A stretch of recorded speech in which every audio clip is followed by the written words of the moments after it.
Hello everyone, welcome back. Study ম্যাথমেটিক্সে প্রত্যেকে স্বাগত জানিয়ে ক্লাস 7 থেকে chapter 10 page number 133 video part number আজকে 16 করব কোর্সে দেখি 10 থেকে। লাস্ট ভিডিওতে আমরা 7 দাগের অঙ্কগুলো করেছি, আজকে আমরা 8 দাগের অঙ্কগুলো করব। আসন্ন মানের ব্যবহারিক প্রয়োগ। 1 নম্বর অঙ্ক, 11টা 9 মিনিট 40 সেকেন্ডকে আসন্ন মানে কত বলি সেটা মিনিটে প্রকাশ করতে হবে, প্রশ্নবোধক চিহ্ন। এখানে যেহেতু মিনিটে প্রকাশ করতে হবে অর্থাৎ তার মানে সেকেন্ডটা থাকবে না। আমরা জানি 60 সেকেন্ডে 1 মিনিট হয়। ওকে, এখানে পাশে একটু লিখে দিই, স্টার চিহ্ন দিই। 60 সেকেন্ড সমান সমান 1 মিনিট, কিন্তু এখানে আছে 40 সেকেন্ড। তাহলে দেখো 60 সেকেন্ড তার অর্ধেক কত হবে? 30 সেকেন্ড। যেমন অর্ধেক কেন নেব, তার কারণ যে আমরা ধরে নাও একটা আমি যদি এখানে দশমিক সংখ্যা নিই, ধরে নাও 0.5 নিলাম, তাহলে এটাকে ভগ্নাংশ যদি প্রকাশ করি তাহলে কি লিখব? উপরে 5 লিখব, আর নিচে দশমিকের জন্য 1, দশমিকের পর একটা সংখ্যা, এই জন্য একটা 0। এখানে যদি কাটাকুটি করি 5 × 5, 5 × 2 = 10, তাহলে উপরে 1 নিচে 2, তাহলে 0.5কে আমরা কি লিখলাম? 1/2। এবার 1/2কে আমরা সাধারণত কি বলে থাকি? আমরা হাফ বলি। ওকে, অঙ্কের ভাষায় এটাকে হাফ বলি বা অর্ধেক বলি। হাফ বা অর্ধেক। হাফ হচ্ছে ইংলিশ আর অর্ধেক হচ্ছে আমরা বাংলায়। তাহলে দেখো 0.5-এর অর্ধেক এটা, যেমন 4-এর অর্ধেক 2, একটা 4 সংখ্যা যদি লিখি তার অর্ধেক লিখবো, তাহলে কত হবে? 2। এরকম 10-এর অর্ধেক কত? 5। এগুলো হচ্ছে সংখ্যা গণনার ক্ষেত্রে। কিন্তু 60 সেকেন্ডের অর্ধেক কত হবে? 60 সেকেন্ডের অর্ধেক হচ্ছে 30। 60 সেকেন্ড, এগুলো লেখার প্রয়োজন নেই, এগুলো জানার প্রয়োজন। 60 সেকেন্ড এর অর্ধেক কত হবে? 30 সেকেন্ড। 60 সেকেন্ড এর অর্ধেক হচ্ছে 30 সেকেন্ড। তার মানে দেখো এখানে 40 সেকেন্ড আছে, সেটা কিন্তু অর্ধেকের থেকে বেশি। যেমন আমরা আসন্ন মানের নিয়মটা কি জানি? যে 5-এর থেকে কম থাকলে, 5-এর থেকে কম থাকলে কি কি 5-এর থেকে কম থাকতে পারে? 0, 1, 2, 3, 4, এগুলো প্রত্যেকটা সংখ্যা 5-এর থেকে কম থাকলে আগের পূর্ণ সংখ্যাই হবে। যদি 5 বা 5-এর বেশি হয়, 5 বা 5-এর বেশি কি 6, 7, 8, 9, তখন কিন্তু 1 ঘর বেশি হবে বা 1 ঘর যোগ করতে হয়। কিন্তু এখানে লক্ষ্য করো 60 সেকেন্ডে 1 মিনিট, তাহলে এখানে 40 সেকেন্ড। 40 সেকেন্ড কি অর্ধেকের বেশি কিনা দেখো, কেন কি 60 সেকেন্ডের অর্ধেক তো 30 সেকেন্ড হয়, কিন্তু ঘড়িতে আমরা দেখতে পাচ্ছি 40 সেকেন্ড। 11টা মানে এইভাবে আমি যদি একটা ঘড়ি এঁকে দেখাই তাহলে বুঝতে সুবিধা হবে। ধরুন এটা ঘড়ির কাঁটা, কেন্দ্রবিন্দু, এখানে থাকে 12, এখানে থাকে 6, এইদিকে থাকে 3, এখানে থাকে 9, তারপরে 1 আছে, এখানে 2 আছে, 4, 5, 7, 8, 10, 11, 11টা। তাহলে 11টায় ঘন্টার কাঁটা দিলাম, ধরে নাও এটা হচ্ছে ঘন্টার কাঁটা। ওকে, একটু মোটা থাকে ঘন্টার কাঁটা। আর 9 মিনিট, 11টা 9 মিনিট, তার 9, 10তে এখানে আছে ঠিক এই বরাবর মিনিটের কাঁটা। আর 40 সেকেন্ড, 40 কোথায়? এই যে 5, 10, 15, 20, 25, 30, 35, 40, এখানে আছে সেকেন্ডের কাঁটা। সে তো অর্ধেক টাইম পেরিয়ে গেছে দেখো, তাই না? তার সেকেন্ডের কাঁটা কিন্তু 30-এর থেকে বেশি আসে। এই যে 5, 10, 15, 20, 25, 30, 35, 40, যেহেতু বেশি আসছে তার মানে এখানে ধরে নিতে হবে সেটা কিন্তু 5-এর বেশি। 40 কিন্তু এখানে ধরতে হবে আমাদের 5-এর বেশি। এই জন্য আমরা এইভাবে লিখব যে 11টা 9 মিনিট 11টা 9 মিনিট 40 সেকেন্ড, 40 সেকেন্ড। এটাকে আমরা যেহেতু মিনিটে প্রকাশ করব, দেখো 40 তো বেশি হচ্ছে, দেখো 30কে পার করে গেল, তার মানে বুঝে নিতে হবে এটা 5-এর ঘরের মতো। ওকে, মানে 5-এর থেকে কম নয়, 5-এর থেকে বেশি। এটা আমরা যদি এই অঙ্কগুলো দেখি, কিন্তু ঘড়ির কাঁটা কি 30-এর থেকে বেশি হলে সেটা 5-এর ঘরেই পড়ছে। এই জন্য আমরা কি করব, এর সাথে 1 যোগ করব। কার সাথে 1 যোগ করব? 9-এর সাথে 1 যোগ। তাহলে এরকম হবে 11টা 9-এর জায়গায় 1 যোগ করো, তাহলে হবে 10 মিনিট। 11টা 10 মিনিট। এখানে লিখব আসন্ন মান। আসন্ন মান মানে যখন 11টা 9 মিনিট 40 সেকেন্ড, তখন আমরা বলতে পারি যে 11টা 10 মিনিট।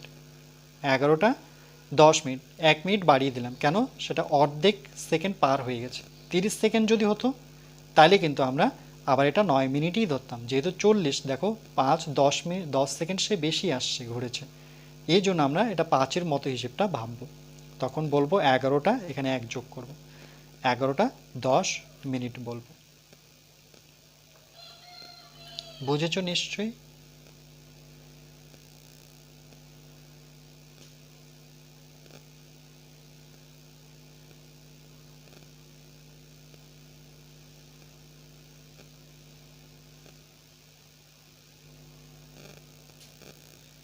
এর পরেরটা দেখো, দ্বিতীয় নাম্বারটা, জুতোর দাম 99.99 টাকা লেখা থাকলে আসন্ন মানে জুতোর দাম কত ধরি? তাই লিখব জুতোর দাম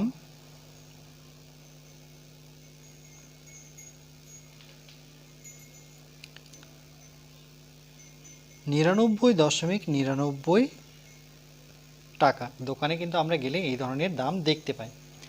তো সেখানে সাধারণত কি ধরা হয়? আসন্ন মানে কত ধরি। দেখো এখানে দশমিকের পরের সংখ্যাটা দেখব। দশমিকের পরের সংখ্যাটা কি আছে? এটাকে আমরা আলাদাভাবে যদি করি, এখানটায় করি, সুতরাং নিয়ে 99.99 এর আসন্ন মানে প্রকাশ করি প্রথমে। দশমিকের পরের সংখ্যাটা কি দেওয়া আছে? 9।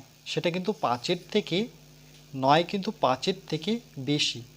5-এর থেকে বড় হলে পরে 1 ঘর বেশি হবে বা 1 ঘর যোগ হবে, ঠিক আগের ঘরের সাথে। তাহলে এখানে 9-এর সাথে 1 যোগ হবে, তাহলে এরকম হবে 9, মানে এটা 9 তো লিখব, প্রথম 9টা তো লিখলাম, আর এই 9-এর সাথে আমরা 1 কি করব? যোগ করে নেব। তাহলে পরের 9-এর সাথে 1 যোগ করলে কত হবে? 9 আর 1-এ 10 0, হাতের 1, 9 আর 1-এ 10, তাহলে কত হবে? এর আসন্ন মান হবে 100। তাহলে এখানে 99.99কে আমরা লিখব 100 টাকা। সাধারণত এই দামটাই কিন্তু নেয় আসন্ন মান। আমরা অনেক জিনিস অর্ডার করলে এইভাবে দামটা থাকে, কিন্তু তারা কিন্তু 100 টাকায় নেয়। আসন্ন মান বলতে কাছাকাছি নিকটবর্তী একটা মান, অ্যাপ্রক্সিমেট ভ্যালু, এটা কিন্তু আমি শিখিয়েছিলাম। এরপর আমরা 3 দাগের অঙ্কটা করব। একটি রেখাংশের দৈর্ঘ্য 1.59 সেমি হলে আসন্ন মানে রেখাংশটির দৈর্ঘ্য কত লিখি। একটি রেখাংশ বলতে এরকম দুটো বিন্দু থাকবে, এটাকে বলা হয় একটি রেখাংশ। এটা হচ্ছে 1.59 সেমি হলে আসন্ন মানে তার দৈর্ঘ্য কত। তাহলে আমরা লিখব রেখাংশের দৈর্ঘ্য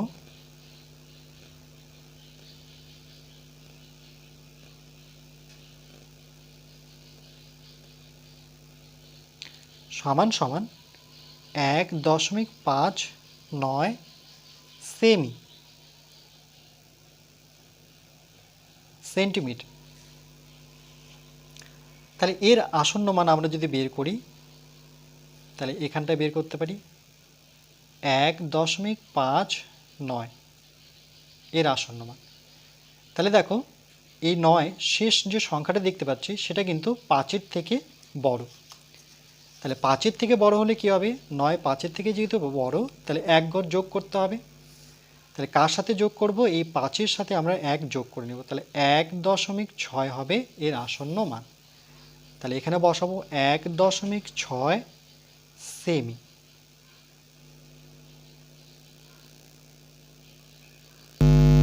পাশে লিখতে হবে আসন্ন মান। আসন্ন মান, এটাই এর উত্তর।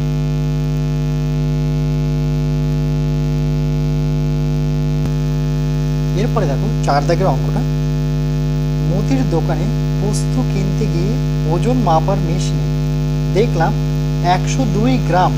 দোকানদার আসন্ন মানে কত গ্রাম জিনিসের দাম নেয় তা লিখি। এটা ভীষণ ইজি অঙ্ক একটা। এখানে বস্তুর ওজন, বস্তু কিনতে গিয়ে ওজন মাপার, ওকে তাহলে আমরা লিখবো বস্তুর ওজন সমান সমান 102 গ্রাম। দোকানদার কি 102 গ্রামেরই দাম ধরবে? দেখো এখন তো ডিজিটাল, আমরা জানি যে ডিজিটালে মাপা হয়। আমরা অনেক সময় দোকানে যাই বা নিজস্ব অনেকজনের দোকান থাকে, তাহলে দেখবে সেক্ষেত্রে কিন্তু 2 গ্রামের দাম ধরা হয়, শুধু 100 গ্রামের দাম। 2 গ্রাম, 1 গ্রাম, 4 গ্রাম এগুলো সাধারণত ধরি না। বিশেষ করে পোস্তর সময় তো ধরি না। এটা আবার সোনার দোকানে যারা থাকে বা রূপার দোকানে যারা থাকে তারা কিন্তু 0.1 গ্রাম থাকলেও সেটা কিন্তু ধরতে হয়। যেহেতু পোস্ত সাধারণত কি মাছে দেওয়ার জন্য এক ধরনের মশলা, ওকে, সেটা অনেক সময় প্যাকেটিংও পাওয়া যায়, খোলা পাওয়া যায়। তো আমরা যদি গ্রামে দোকানে গিয়ে বলি যে আমাকে 100 গ্রাম পোস্ত দিন, তো হয়তো কারণবশত অনেক সময় 102 গ্রাম সেই ওজনে দেখাচ্ছে। দোকানদার কি করে 102 গ্রামে দিয়ে দেয়, অনেক সময় 101 গ্রাম দিয়ে দেয়, অনেক সময় 105 গ্রাম দিয়ে দেয়। সে কিন্তু দাম ধরে 100 গ্রাম, অর্থাৎ 2 গ্রামের দাম ধরে না। ওকে, তাহলে এখানে হবে এর প্রকৃত মান, এর আসন্ন মান কি হবে? যেহেতু আসন্ন মানে বের করতে বলেছি, তাইলে আমরা এখানে লিখবো যে সুতরাং বস্তুর ওজন অনেক সময় আলুর ক্ষেত্রে হয়, পেঁয়াজের ক্ষেত্রে হয়, ওজন করতে গেলে 1-2 গ্রাম বেশি যায়, কিন্তু পোস্তটা কিন্তু অ্যাকুরেট ভাবে ওজন করা যায়। আলু বা পেঁয়াজ এগুলো কিন্তু যায় না, খুব কঠিন হয়ে যায়। কিন্তু অনেক সময় 2 গ্রাম যদি ভুল বসাতে পড়ে যায়, সেক্ষেত্রে দোকানদাররা সাধারণত তুলে নেয়, এটা আমরা লক্ষ্য করি। তাহলে সেক্ষেত্রে 100 গ্রামেরই দাম পড়ে। ওকে, এটা জাস্ট ব্যবহারিক যেহেতু অঙ্কগুলো বলেছে, তাহলে এগুলো আমরা ব্যবহারিক লাইফে দেখতেই পেয়ে সাধারণত চোখে পড়ে। তাহলে 100 গ্রাম এটা হচ্ছে আসন্ন মান। আসন্ন, সে 2 গ্রামের দাম ধরে না। অর্থাৎ এখানে 2টা কিন্তু আমরা নেব না। 2টা কেন নেব না? এই হিসাবেও যদি আমরা ভাবি যে 2 কিন্তু 5-এর থেকে কম, ওকে, 2 যেহেতু 5-এর থেকে কম, তাহলে কিন্তু আমরা 2 নেব না। থাকলে আগের পূর্ণ সংখ্যা নেব। তাহলে আগের পূর্ণ সংখ্যা কি? আগের পূর্ণ সংখ্যা হচ্ছে 1 আর 0। তাহলে 2 এর জায়গায় আমরা কি বসাবো? 0 বসে নেব। দেখো এইভাবে ভাবতে পারি যে 102 এর আসন্ন মান কি হতে পারে? 2 যেহেতু 5-এর থেকে কম, তাহলে আমরা কি লিখবো? তার আগের দুটো সংখ্যা লিখবো। 2 এর জায়গায় তাহলে কি লিখবো? 2 এর জায়গায় আমরা 0 লিখবো। তাহলে সেক্ষেত্রেও কিন্তু অঙ্ক কৌশল মানে আসন্ন মানের যে আমরা হিসেব, সেটা দেখেও কিন্তু আমরা বুঝতে পারছি যে এটা 100 গ্রাম হবে। যদি আবার সেটা 5 হয়ে যেত, মানে 105 হয়ে যেত, তখন কিন্তু এই অঙ্ক অনুযায়ী সে কিন্তু এখানে 100 গ্রাম ধরতো না।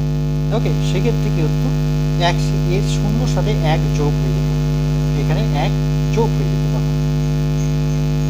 তাহলে এখানে সেই অঙ্কই যাচ্ছে না, আমরা একটা ব্যবহারিক অঙ্ক যেহেতু ভাবছি, তো সেই হিসেবেই ভাববো যে বস্তু 102 গ্রাম হয়ে গেলে সাধারণত দোকানদার 2 গ্রামের দাম ধরে না, অর্থাৎ এই 2 গ্রাম ধরবে না। তাহলে সেই জায়গায় কি ধরবো?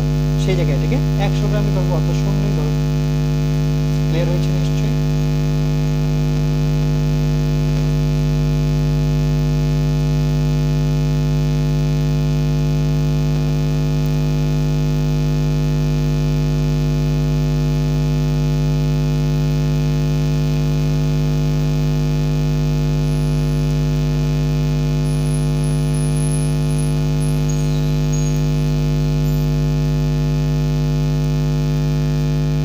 চ্যাপ্টার 10-এ 1 থেকে আমরা টোটাল 16টা ভিডিওর মধ্যে এই চ্যাপ্টারটা কমপ্লিট করলাম। এরপরে পরবর্তী চ্যাপ্টার চ্যাপ্টার আমরা 11